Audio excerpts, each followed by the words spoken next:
I need you to sit with me for a moment, and I mean really sit with me.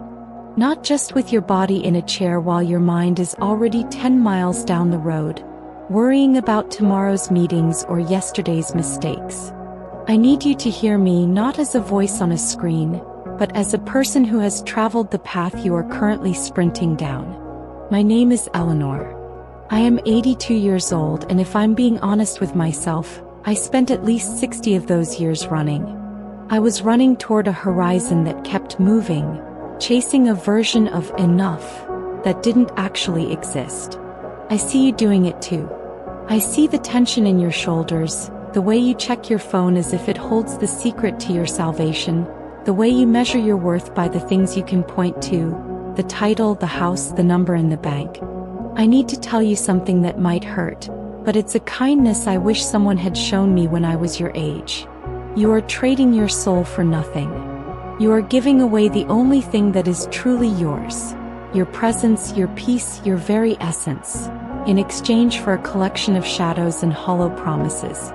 It took me nearly a lifetime to realize that the hole I was trying to fill with achievements was actually a sacred space that only silence and self-acceptance could occupy.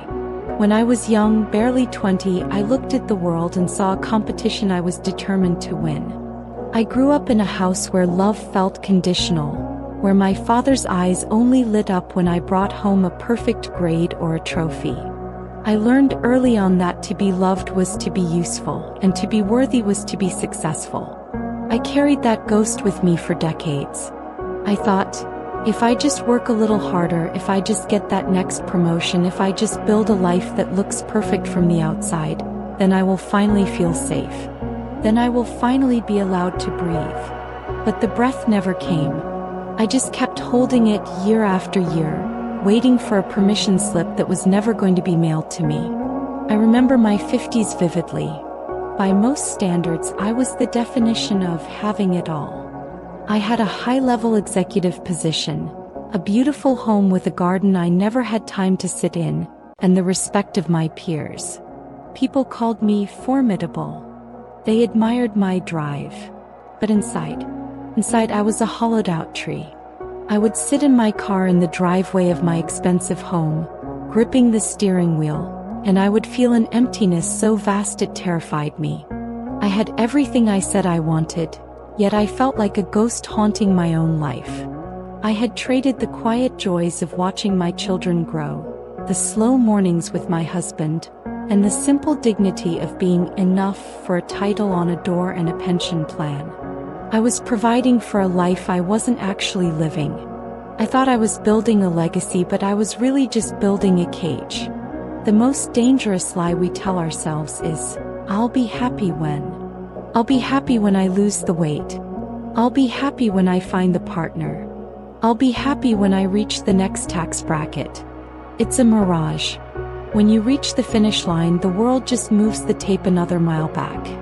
I watched my friends do the same. I have a friend, Martha, who is 85 now. She spent her whole life comparing her kitchen to her neighbor's, her husband's salary to her brother's. Even now, in the sunset of her life, she is bitter because her grandson didn't go to the right university. She is still keeping score in a game that ended years ago. She is miserable because she is still waiting for external circumstances to align so she can finally feel okay. She doesn't realize that being okay is an internal decision, a radical act of self-mercy that you can claim at any moment, regardless of what is in your driveway or on your resume. I finally woke up when I was 74. It wasn't a grand epiphany, it was a Tuesday. I was looking in the mirror, tracing the lines on my face. Lines I used to hate because they signaled a loss of control, a loss of youth. But that morning I really looked at myself. I saw the girl who was so afraid of being nothing that she forgot to be someone. I realized that I didn't need anyone's permission to be worthy. I didn't need to earn my place on this earth through labor or accumulation. I was already here. I was already enough. The tragedy wasn't that I hadn't achieved enough. The tragedy was the 48 years I wasted trying to prove what was already true. I could have felt that peace at 25. I chose to wait until my 70s. Don't make that trade. Don't give up your now for a someday that isn't promised and won't satisfy you anyway. Think about what you are actually chasing. Is it really the money? Or is it the feeling of safety you think money will provide? Is it the promotion? Or is it the validation that you finally matter? We are all just children in adult clothing, desperately trying to feel like we belong, like we are seen. But you cannot get a sense of belonging from a paycheck. You cannot find worth in the eyes of people who are just as insecure and lost as you are. Real freedom is when the opinions of others lose their power over your internal weather. It's when you can look at a mistake not as a stain on your character, but as a ripple in the water. It's the ability to sit in a room alone and not feel the urge to escape yourself. I think about my husband, Henry. He was a quiet man, a gardener by trade, and for years, I looked down on his lack of ambition. I was the one climbing the ladder. He was the one content to watch the roses bloom. I thought I was the one winning. But in the end, he was the one who died with a smile on his face, while I was the one left wondering where the time went. He understood something I didn't, that the soul doesn't care about your productivity. The soul cares about the quality of your attention, cares about the way the light hits the floor in the afternoon, cares about the warmth of a hand in yours. He didn't trade his soul for anything. He kept it tucked safely in his pocket, spending it bit by bit on things that actually mattered. You are being told every day that you are a work in progress, that you are a brand to be optimized, a vessel to be filled. It's a scam designed to keep you running so you don't notice the beauty of the world passing you by.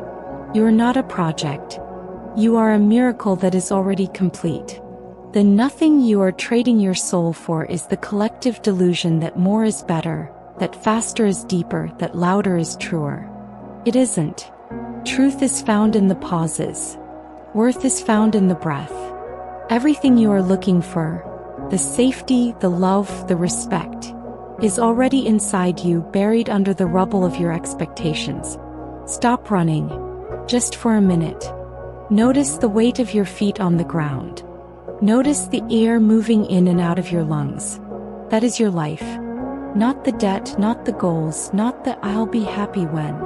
This is it. And it is enough. I am 82 and I am finally home within myself. I hope it doesn't take you another 50 years to meet yourself there.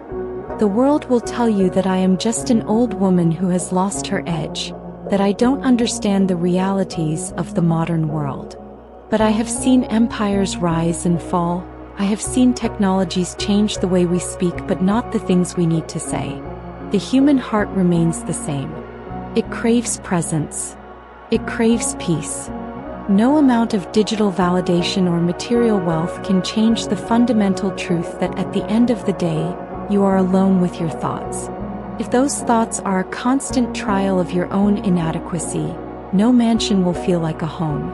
But if you make peace with the person in the mirror, even a shack becomes a palace. You're enough right now. Not when you finish the task. No. Believe me, I've been to the end of the road, and the only thing that remains is the love you gave and the peace you found within. Everything else is just noise.